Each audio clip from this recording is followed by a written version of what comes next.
Welcome, everybody, to New and Old to Lucid Pixel. I just wanted to share something really cool. My gift one of my amazing gifts that I got, a hand-painted, personalized mug, huge mug, because my daughter knows that I like to supersize my coffee in the morning. Personalized cup for my daughter, so thank you, Emily, for that. And I would show you the inside of it, but then I would do so at the cost of spilling coffee all over my table, so maybe one day I'll show it to you. With that said, welcome back. Today I want to share with you my thoughts on 2019, celebrating the end of 2019, and my thoughts moving into 2020, as Barbara Walters would pronounce it. What's my cat doing? Link is getting into trouble again. I want to share with you not only my thoughts as an artist, but also my thoughts as a human being. Because being a teacher who teaches students from literally every single corner of the planet at Lucid Pixel, I get a chance to share a lot of personal thoughts and experiences with people from every single different walk of life. And somebody with a perspective like mine, who is connected to people worldwide, the first thing you learn about people worldwide is we're all going through the same thing.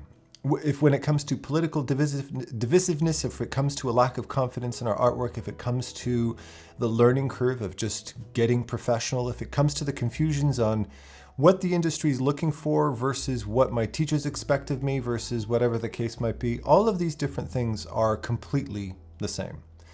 I would argue that we are all pretty much identical people when you get down to the core. We're all composed of the same stuff and we all feel the same feelings. And for that reason that I want to share with you my thoughts on the world, on art careers, and give you a new perspective moving into 2020. Because 2020, that nice rounded 2020 number is a very important number, so we need to take it very seriously. We need to respect a good number like 2020. Don't waste this opportunity. Being somebody who runs a YouTube channel and runs a school, and the private forums of the school, they're private, by the way, because I get like 6,000 requests to join. They're only for students. But being somebody who isn't only somebody who has set the stage for this, I'm not saying I'm the creator of it, but I'm the one who set the stage for it, and somebody who's an observer of my friends and students and everybody who's a part of it, everybody who's a part of the Lucid Pixel channel, as an observer, not as a governor or moderator of these, because I'm not. I don't moderate anything. It's my firm belief that people are amazing. It's my firm belief that the world is full of kindness and generosity and selflessness, and people who are ready and willing at the drop of a dime to go out of their way to share warmth. One sec, my cat's attacking something. My cat likes to chew on wires, as I learned, unfortunately, a little while back. Everybody, Link, meet the world, world, meet Link. He's a little older since the last time he was on my YouTube channel, right? Now he's 1. So, what do I mean? Crap. Now we're gonna have cat hairs floating around all over the place. Now, not to get political, because I'm not a political person by any stretch, but if you look at the state of politics, particularly in the United States, that's where all the drama is right now, or at least most of the public drama is at least. It's presented on the media, online, everywhere you go.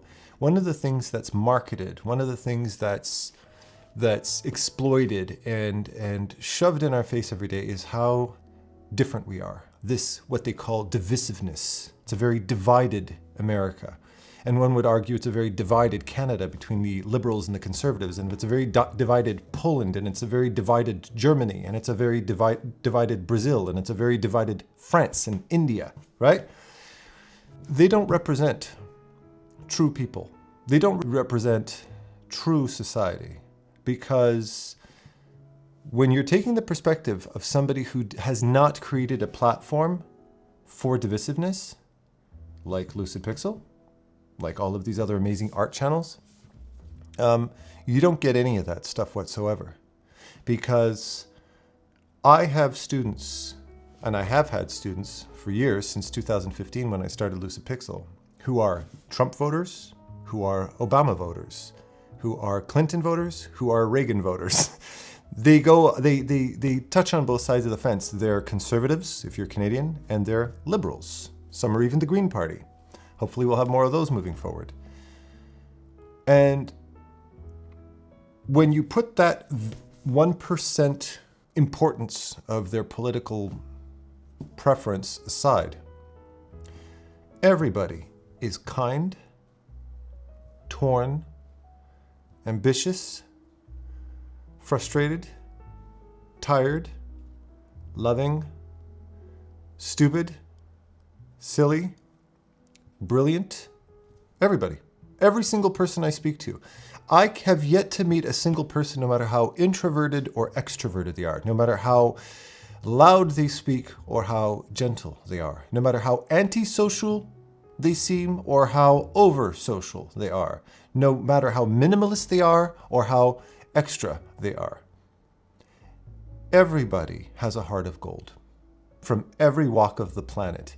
And when you learn as a teacher, when you learn as a person to look past the world that has been created for you by your family, by your friends, by your society, by your entourage, when you learn to stop interpreting the world only through the lens of the people that are in your immediate surroundings, i.e. your comfort zone, and you start to read the body language and listen to the intentions, and most importantly, expect people to be good, you realize they truly are. When you realize that when you look at somebody and instead of thinking to yourself, you know, somebody from some other country, you might think, man, they really come across as being cold and heartless and assholes. They just seem so antisocial and douchebaggy. The reason they might come across to you that way is because that's how you perceive it. And they might be behaving that way because that's how they expect to be seen by you. The same way when you see somebody at a Trump rally, or every time you see some Republican with a Southern accent who's trying to defend Trump, understand that when you take those politicians out of the way, and instead you get to the core and you look at the actual people who they're claiming to represent, you realize that you have a whole new society of best friends waiting to be made. Honest to goodness. That these are some of the warmest, sweetest, artistically brilliant, socially brilliant, intellectually brilliant people you've ever met. But unfortunately, at the helm of these different groups of people, at the helm of these politicians that are representing these different countries, are so utterly disconnected from reality, yet they're the ones who the news outlets throw in our face every day. That it is truly upsetting from somebody from my perspective, because it is such a lie. And it's my very clear perspective that ever since the dawn of the internet, where we can pretty much access any information we want, I'm more willing to believe Philip DeFranco than I am CNN or Fox. I am more willing to listen to the banter of a stand-up comedian like Stephen Colbert or Trevor Noah than I am to listen to a politician. And the reason why is because people and comedians and anybody who doesn't represent these news outlets aren't a dying business.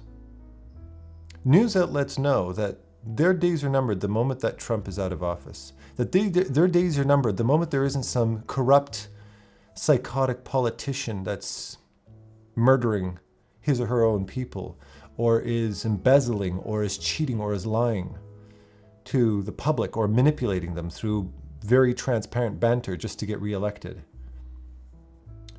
That their days are numbered, because nobody is going to tune into their channel the moment they're gone. And that's why this whole impeachment process and all of these tragedies, the cruise ships banging into each other and people getting shot in protest, and Greta Thunberg who's being ridiculed by so-and-so and she's a fraud and she's just a child. All of these yucky people are only trying to stay alive. They're in survival mode right now, and they're desperate. And it's very, very clear that that's happening. But I'm not talking to politicians today. I'm talking to you. I'm talking to you because when I read those comments below, not one of you is under any obligation to be nice to me. Not one. You can unleash all of your shitty energy all over me. Not one of you is under any obligation to be nice to me. I'm just Adam. I'm just a guy who's sharing his thoughts with you. I'm sharing my videos with you. None of you have ever been under any obligation to be kind, to be thoughtful, to be generous, to be encouraging. None of you. Nobody on my private Lucid Pixel forum, which I play very little part in regulating or anything. I'm just a member just like everybody else as far as I'm concerned. Nobody's under any obligation to help anybody or share any thoughts with anybody or go out of the way to make anybody else laugh or go to offer some creative professional advice or just be to listen to somebody who needs to be listened to. None of you have ever been under any obligation. None of you Republicans or Democrats or liberals or conservatives or whatnot. But you do. You do every single day.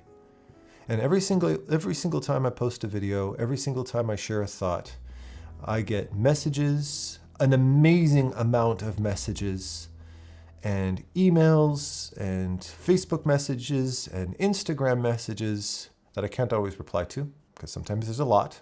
I'm one guy, and hundreds of messages can be hard to respond to, but guaranteed I read every single one of them. Every one of you shares warmth and encouragement. I mean, with as much eloquence as you possibly can, you go out of your way to make me feel wonderful every single day. And don't think for 2 seconds it doesn't matter. But it doesn't matter to me because you're feeding my ego. It matters to me because you are reminding me on a daily basis that this world is a world worth fighting for. That these green trees and these clean oceans and these people from all different walks of life in every different country and every different culture deserve to be heard and loved and respected and protected and encouraged, no matter what their passion is, no matter what their personal beliefs are. They deserve to be loved. They really do, because you do it for me every single day. You do it for each other every single day. That's my reality. And to be completely honest with you, a long time ago, I clicked off that TV. What's happening in the news? Don't know, don't care. I've had more fun reading your comments and setting up this beautiful new studio for you guys than worrying about that for 2 seconds, because it doesn't feed me anything but sadness. It feeds me nothing but discouragement. Why? So some news company can make a couple of extra bucks on my rage? They don't deserve it. They haven't done anything to earn it, but you have, which is why I invest my time and my energy and my money very often and my passion into you, because you do that for me. You remind me on a daily basis that this world is a beautiful, beautiful place. And I love you very dearly for that. I really do. And I want this to continue moving forward. Now, one more thing. I got an email very recently that I haven't replied to yet. I got it about a week and a half ago. And he might be thinking to himself, well, Adam's a busy guy and he probably didn't bother to listen to me, or he didn't bother to respond or whatever. But in it, he had described to me that he just quit his job to pursue working as a professional, and he was really, really discouraged because it was really hard, and he was broke, and he was really wondering whether or not he made the right move, and wondering whether or not he should be continuing forward. But the reason I'm voicing this out loud to you is because moving into 2020, I want you to hear his email, because it was the purest representation of what goes on in every single one of our minds. And it even goes through the mind of somebody who's sitting behind a nice camera and a nice microphone and nice lighting too. I suffer imposter syndrome every single day of my life. And I've learned to realize in my 44 years on this planet that we all go through that. We have all been going through that. Every one of us artists have been going through this since the dawn of artistry. The greatest masters on this planet, the Da Vincis and the Sargents and the Repins and the Modiglianis and the Bouguereaus have all been through this, and they are all experiencing exactly what you expressed in that email to me. Every one of them suffered imposter syndrome. If you don't believe me, read up a documentary on how butthurt Leonardo da Vinci got when Michelangelo came in, the younger, prettier boy, walked into the fray of artists out there, and he was insulted. If you read his diaries, how much he expressed his disdain for this sculptor who looked more like a baker with all that dust all over him, not like a true painter who should be clean and refined.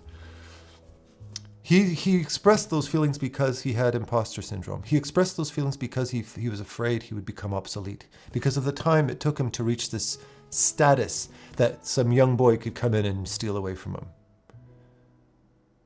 And you are a part of that community. You are a part of that reality. And the fact that you struggle, and the fact that you question yourself, and the fact that you doubt your skills is because, as an artist, you were born with this sense of perfectionism, of meticulousness, of constant growth and moving forward that is inherent in 99% of us out there. And don't you forget that. And for everybody listening, remember that whatever struggle you might have in 2020, whatever struggles you might have had for the last 10 decades, for all I know, makes you an artist. It doesn't make you lesser. It doesn't make you less talented. It makes you an artist. And being an artist, sometimes we have a gift of being a little bit more dramatic about it than other people. So embrace that reality about yourself. When you feel sad, you'll feel extra sad. When you feel happy, you'll feel extra happy. And that's just the reality of life. And reality of the DNA that you've been both blessed with and cursed with. Regardless of your income, regardless of your popularity, you are an artist through and through. So with that said, I want this video to be my love to you moving into 2020. And my thanks to you for not only reminding me, but reminding society in general that every little kind gesture that you make ripples through the ages. You can spend the rest of your time being jaded by the negativity that you see on the news, or you can instead create your own little hub, your own little ecosystem that brings in happiness and kindness. And that is the number one only contribution I've made to this whole movement, this whole school of mine in this YouTube channel called Lucid Pixel. I created an ecosystem and set the stage and set the energy for a warm, welcoming, and helpful place in a balanced environment that doesn't get all culty, right? And with that said, I congratulate you on surviving 2019. We barely made it. So happy holidays, 2019. I wish you all of my love, and I'll see you in 2020. Take care.